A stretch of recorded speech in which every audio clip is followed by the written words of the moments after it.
এক ফোঁটা পানি থেকে একটা দেহ, এই দেহের মধ্যে চামড়া। ছোট্টবেলায় চামড়া ছিল এক সাইজের, বড় হওয়ার পর চামড়া হয়েছে অন্য সাইজের, কিন্তু চামড়ার মধ্যে কোনো ফাটল নাই। রবার টানলেও ফেটে যায়, কাপড় টানলেও ফেটে যায়। চামড়া যে যেদিন হয়েছে এতটুক চামড়া, আজকে এত বড় চামড়া হয়ে গেল, চামড়ার মধ্যে কোনো ফাটল নাই। How can possible? রব বলে যে বান্দা, এটাই তো তোকে দেখাতে চাচ্ছি, এটাই তোর রবের কুদরত, এটাই তোর রবের কুদরত।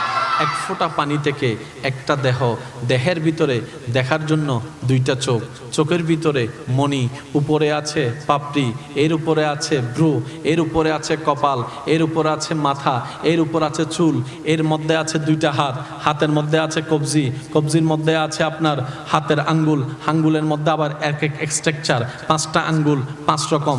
এক ফোঁটা পানি থেকে পাঁচটা আঙ্গুল হয়ে গেল, এক ফোঁটা পানি থেকে দুইটা হাত হয়ে